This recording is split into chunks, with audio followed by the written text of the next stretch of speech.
and welcome to our presentation. We will be talking about the process to implement a faculty coach for online faculty. My name is Carlos Morales and I am Vice Chancellor for Academic Affairs at Ana G Méndez University Virtual Campus. Hi, I'm Gisselle Tapia and I'm the Assistant Vice Chancellor. We will be talking during this presentation about the process we embarked on to implement a faculty coach for online faculty. We have a couple topics that we will be covering, and among them will be the reasoning or why we implemented a faculty mentor, a faculty coach. We will be talking also about the role of that person. We will be sharing with you some ideas and processes on hiring this kind of professional. The process that entails the faculty mentor will be discussed through topics on evaluation and observation, some of the roles that this person will have. We will be sharing with you some documents, at least screen captures of some of the documents that we have developed in order to accomplish or to allow the faculty mentor to accomplish his or her task.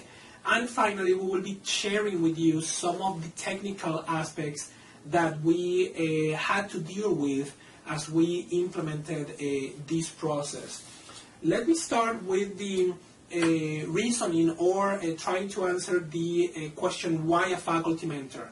This is part of the quality assurance and institutional research aspect of academic affairs in our institution, and this has been planned for quite some time, and it's based pretty much on feedback from our students and also some of the faculty members as well, in terms of the following. From the student side, it has to do with the expectations an online student has in terms of having a faculty member, the communication with the faculty member as well, some of them in terms of how they will address their learning styles, making sure that their needs are fulfilled and satisfied.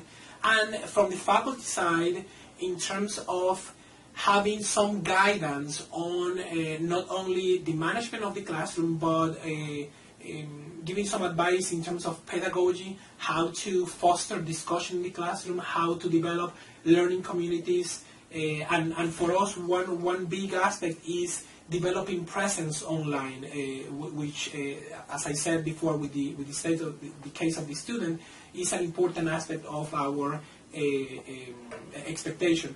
And also on how to develop strategies or how to provide strategies for those faculty members, to manage the virtual classroom, grading, quizzing, providing exams, and how to foster and trigger, provoke discussion among students.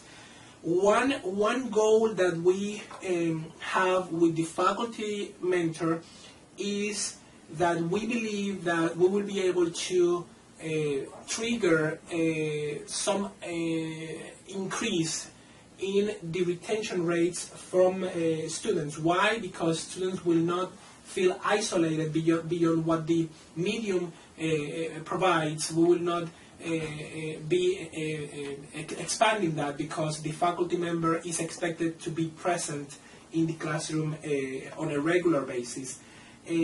At the same time, we expect that throughout this process, the activities of the faculty in charge of teaching that course will be validated. Again, the presence, the aspect on grading promptly those activities, if the faculty member lists or provides an expectation to their students, that the expectation is fulfilled within a reasonable time. Those are some of the aspects that are behind the reasoning to develop a faculty mentor. At this moment, let me just move to the aspect on hiring faculty mentors. Certainly the qualifications. In our case, we are talking about experience. At least we believe 2 years teaching online is enough for that faculty coach to be able to coach and guide others in this process. It should have experience in development of online course materials and also training faculty. These three elements, we find them paramount to being able to relay information to others, to be a role model to other education professionals in this arena. In terms of education background, we are open pretty much to everything, but certainly a master's degree in education, instructional design, educational technology, or any related field is a plus, but certainly a master's degree is desirable at this level. And we are also including or paying attention to the subject areas. In our institution, we have graduate offerings.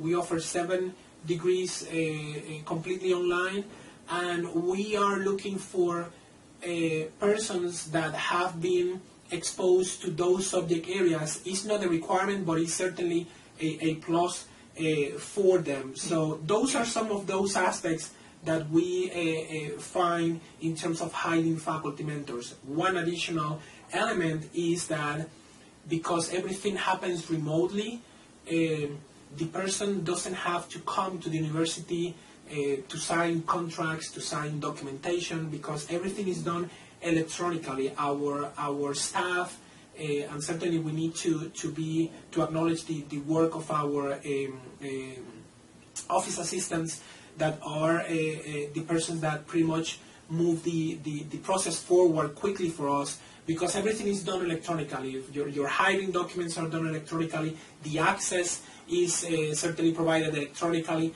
So with that in mind, many institutions that are looking at improving the quality of their offerings will benefit from hiring or developing an e-mentor process, because everything happens at a distance. We have, when we started this in fall of 2012, we had 5 initial faculty mentors, and the beauty of that is that they were scattered through 3 time zones. We are in Atlantic Standard time zone in San Juan, Puerto Rico, and we had 2 faculty members that were 1 hour ahead, 1 hour before us or behind us in Eastern time zone.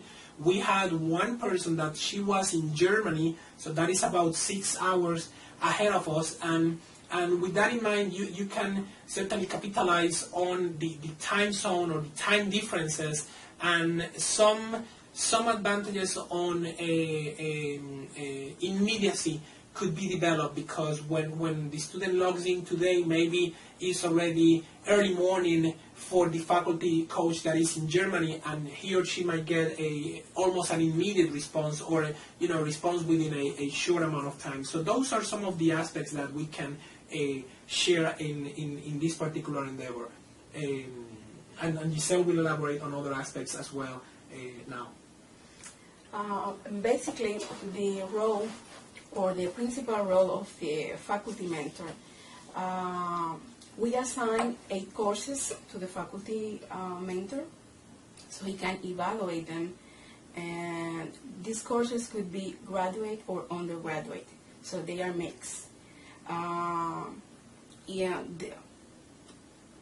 The faculty mentor must have interactions with the faculty and students, and basically what we expect from them is that they could give guidance to the faculty, that they could coach, they could give some advice. They also give them some training if they need any training or any technology or best practices. So we expect them to do that for them. There is another aspect that we find important, which is the reporting, and if you can elaborate on what kind of reports are expected from the faculty coach at the moment. Right now we made three type of reports. The first one must be applied weekly, twice or 3 times a week, and it must be about the presence of the professor. It's like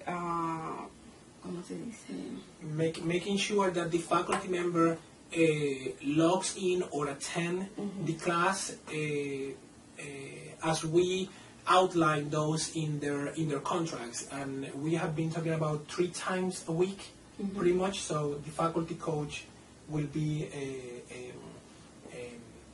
I don't want to use the word tracking, but will be assuring that this person, the faculty member, is logging in or following up or attending classes 3 times a week. At least 3 times a week. Right. And the other report is the observation rubric. This one is more specific.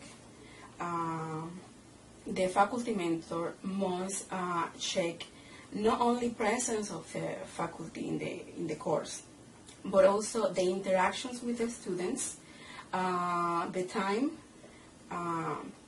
it took the professor to react or to answer activities, messages, or any kind of interaction you may have in the course with the students. Also, he has to check if he can also he can identify if the professor or the faculty needs any help in any certain area. So this could help the professor to do better and to provide him with any tools that he might need. One additional aspect, and this is an area that we are learning how to best frame it, is the fact that the faculty coach, if we make an analogy with a basketball coach, the basketball coach is telling you to do your exercises, to do your running, and to follow those guides in terms of how you play basketball. But in this case, the analogy is that we are providing that faculty member with guidance and ideas on how to be the best faculty member. But at the same time, that coach is in a position to tell the faculty member what are the things that needs to be improved, not the things that are being done in a bad way, if you will, but be forthright and say those things that are done incorrectly or not in the best way possible. And that is tricky because, once you develop that relationship with the faculty mentor, all of a sudden he or she is giving me this speech, if you will, that I'm doing things wrong. So we don't want that situation to come. However, we are cognizant that there are people that or faculty that appreciate that aspect because they want to improve the way they do their teaching. So it's a very delicate line or delicate walk that this person has to do. One additional aspect, if you can talk about the observation of the classroom, which is equivalent to what is done face-to-face in some other institutions. Okay. Through this observation rubric, he must check the course each week, and he must report any event that he might see in it. Like Dr. Morales just mentioned, it's not as a punishment. It's just to prevent any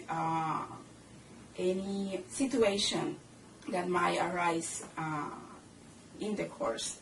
The other report that we didn't mention yet is the intervention activities. In this one, the faculty coach must let us know which type of or how many interventions he has done with the faculty and what they have discussed in these activities.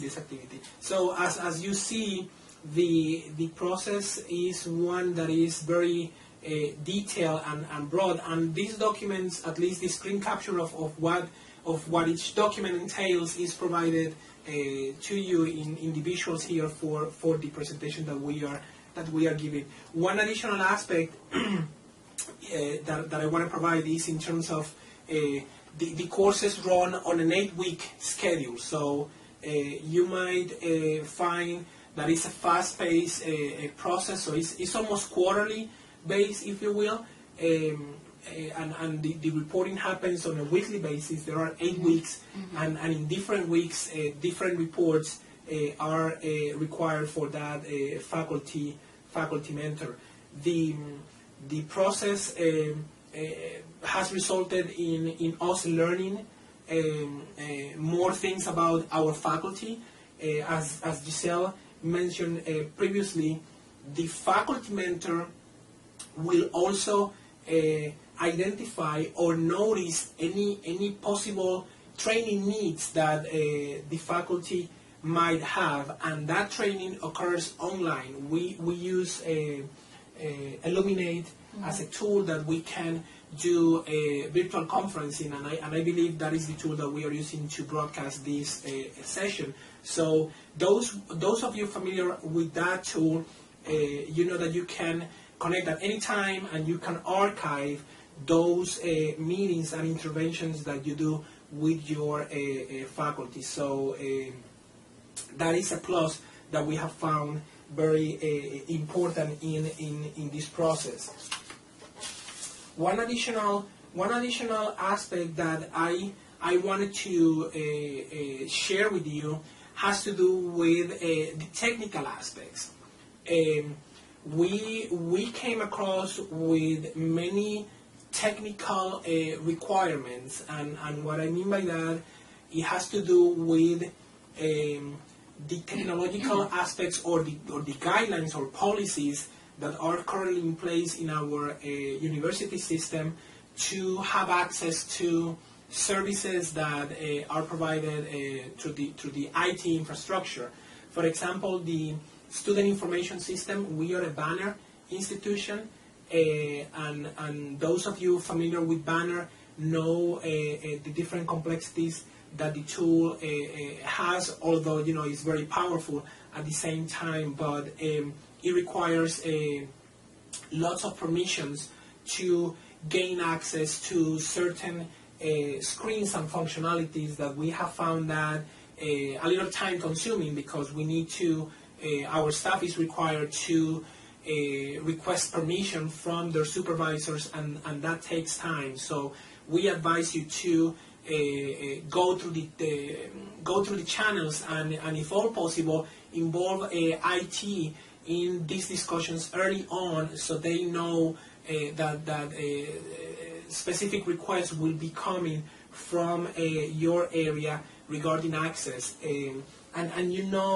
or maybe you might be familiar with different policies in place for your own employees, but in our case, the persons that we are hiring as faculty coaches, they are not full-time employees of the institution. They are persons that we are hiring on a contract basis, and that sets a different set of rules that we need to follow in terms of the time the contract needs to be revised, the time it takes for the documents to be sent and approved, the access, usernames and passwords to be created. So on the technical side, it is very important to keep those in mind. The course access is another important element. If you can elaborate on the intricacies and the challenges we had for that, and maybe share a few with the audience.